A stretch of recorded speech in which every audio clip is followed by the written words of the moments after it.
안녕하세요 여러분, 라비입니다. 오늘 살펴볼 제품 같은 경우에는 피규어라이즈 스탠다드로 발매한 가면라이더 아기토 그랜드폼에 대해서 알아볼까 합니다.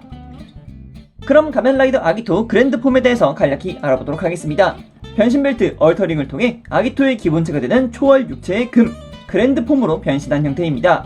스톰 할버드를 사용하는 스톰폼 같은 경우에는 속도를, 플레임 세이버를 사용하는 플레임폼은 힘을 중시하지만 그랜드폼은 그 중간값의 균형을 지니고 있기 때문에 작중 내에서 가장 많이 나온 폼이라고 볼 수 있겠습니다. 필살기 라이더킥을 시전하기 전에 준비 자세가 굉장히 독특하며 이때 전개되는 크로스온의 이미지 및 깔끔한 라이더킥의 마무리는 많은 팬들에게 큰 인상을 남겨줬다 해도 과언이 아니라고 생각됩니다. 자, 그럼 본체 보기 전에 옵션 파츠가 무엇이 있는지 알아보고 가겠습니다. 먼저 아기토의 가장 큰 특징 포인트를 할 수 있는 크로스온 전개 파츠용부터 살펴볼까 합니다. 크로스온 전개 같은 경우에는 이 앞쪽에 있는 금색 파츠만 따로 분리할 수 있게끔 구성이 되어 있어요. 그래서 뿔을 잡고 앞으로 당겨주시기만 하면은 이렇게 분리가 되고요. 이 분리된 상태에서 따로 부속되어 있는 크로스온 전개형 파츠로 갈아 끼워주시면은 깔끔하게 적용된 것을 살펴볼 수 있겠습니다. 그리고 아기토의 심볼 마크로 할 수 있는 로고까지 들어가 있는 것을 볼 수 있는데 이 해당 로고 같은 경우에는 클리어 옐로로 전부 다 구성이 되어 있는 것을 살펴볼 수 있겠습니다. 이 로고 같은 경우에는 따로 뒤쪽에다가 결합할 수 있는 부분이 전혀 없고요. 아기토를 전시하거나 액션 포즈, 특히 이제 라이더 킥을 준비하는 그 자세를 취했을 때 아래쪽에다가 둬주시기만 한다면 충분히 그 분위기를 살려줄 수 있을 거라고 생각이 듭니다. 자, 그리고 부속되어 있는 손파츠 같은 경우는 이렇게 편손이라고 볼 수 있는데 이 편손 자체가 이제 라이더킥을 시전하기 전에 에너지를 모으는 그런 형태라고 볼 수가 있겠고요. 그리고 라이더킥을 끝낸 뒤에 이렇게 포즈를 취하는 자세가 있는데 그 포즈용을 위한 손파츠도 한 세트 부속이 되고 있습니다. 그리고 당연히 주먹선도 한 세트씩 부속이 되고 있습니다. 그래서 총 3개의 손파츠가 부속된다 라고 말씀드릴 수 있을 것 같습니다. 그리고 피규어라이즈 스탠다드에는 항상 따라 들어가는 이 베이스도 하나 부속되고 있습니다. 자, 그럼 아기토의 외형에 대해서 한번 알아볼까 합니다. 자, 얼굴부터 살펴봅시다. 얼굴 같은 경우에는 용의 형상을 띠고 있다 라고도 볼 수 있겠지만 사실상 이제 용과 이제 사슴벌레가 약간 합쳐졌다 라고 보시는 게 좀 더 좋을 것 같습니다. 아기토의 원래 모티브는 드래곤, 용으로 하려 했었습니다만 이제 사슴벌레 쪽으로 이제 변경되었다고 이야기를 하고 있죠. 그래서 약간 그 두 개의 느낌을 잘 섞어 놓은 모습이라고도 볼 수 있겠습니다. 보관의 형태 같은 경우에는 쿠우가 동일하게 붉은색의 보관에다가 둥그런 모습을 보여주고 있고요. 이제 뿔 같은 경우에는 이렇게 두 쌍의 뿔로만 나와 있는 것도 살펴볼 수 있지만 크로스온으로 전개한 형태를 보게 되면 훨씬 더 박력 있는 모습이라는 것도 살펴볼 수 있겠죠. 개인적으로 이번 제품에서 가장 좋았던 부분이란다면 스티커실이 그렇게 많이 들어가지 않았다는 점입니다. 일단은 머리 위쪽에 하나, 그리고 이제 보관 둘, 그리고 이제 콧등에 있는 이 검은색 라인 있죠? 이게 전부 다 실로 구현이 되어 있습니다. 그리고 아까 전에 봤던 기본체의 마스크 같은 경우에도 이쪽에도 양쪽 2개의 콧등 검은색 실이 들어가게 되고요. 그리고 벨트에 2개까지 하면은 정말 많이 들어가지 않는다는 것을 살펴볼 수 있겠죠. 정말 좋더라고요, 그 부분에 있어서는. 그리고 아기토의 옆면 같은 경우가 정말 저는 멋있다고 생각합니다. 아기토의 이 크로스온이 전개되어 있는 상태를 보게 되면은 진짜 뿔이 6개지 않습니까? 그렇기 때문에 더더욱이 용의 느낌도 나기도 하고요.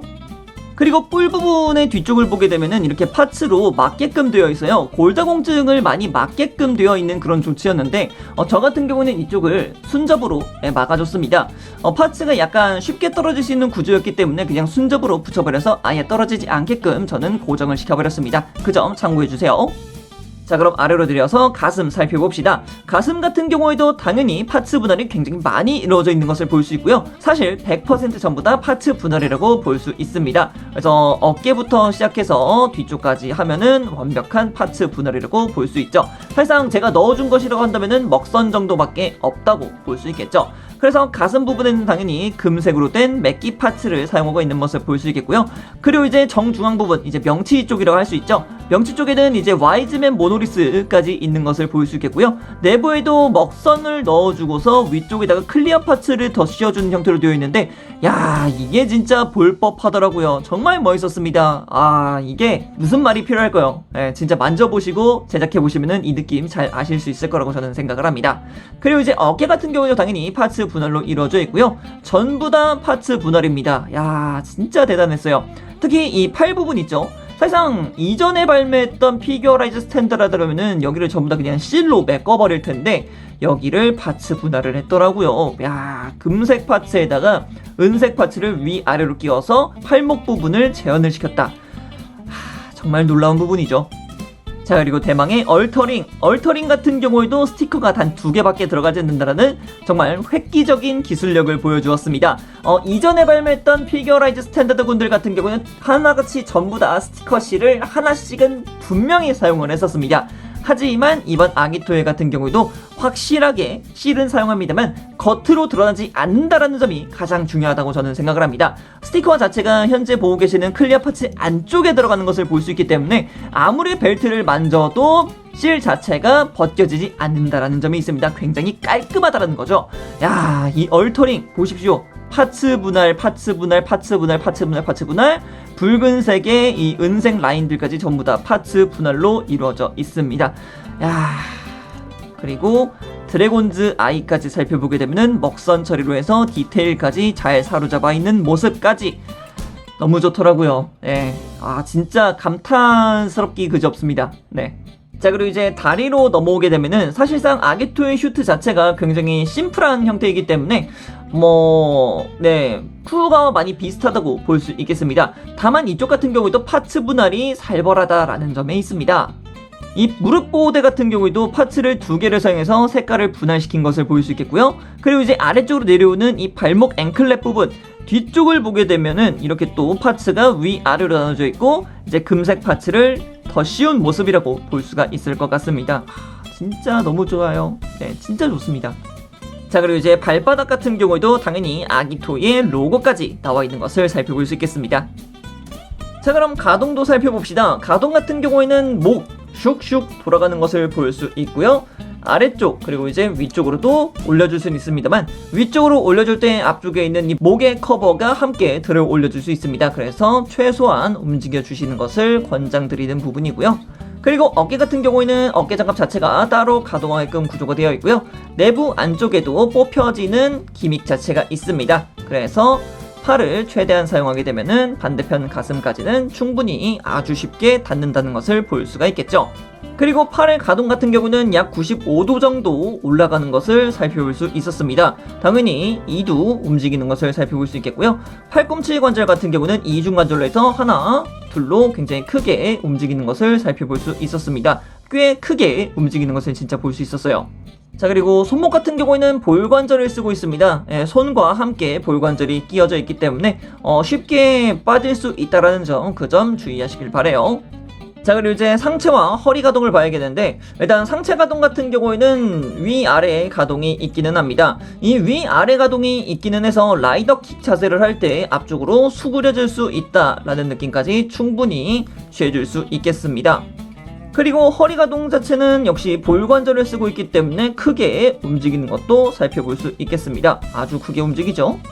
자, 그럼 이어서 고관절도 살펴봅시다. 일단 고관절 같은 경우에는 이전에 사용했던 그 고관절 파츠가 아니더라고요. 그래서 굉장히 뻑뻑하다라는 느낌을 많이 받았어요.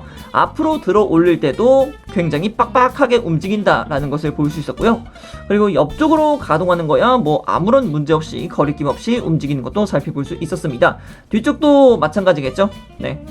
자, 그리고 허벅지 당연히 회전 기믹이 있고요. 무릎 가동 같은 경우도 당연히 이중 관절로 해서 굉장히 크게 접히는 것도 살펴볼 수 있겠습니다. 자, 그리고 발목 관절 같은 경우도 기존의 피규어라이즈 스탠다드에서 사용하는 관절과 똑같기 때문에 상하 가동이 있고요. 그리고 이제 꺾이는 각도 또한 그렇게 사실상 크게 변함이 없다 라고 볼 수 있겠습니다. 다만 이제 소체 자체의 볼륨이 작기 때문에 스스로도 자립 정도는 충분히 가능하다 라고 볼 수가 있겠습니다.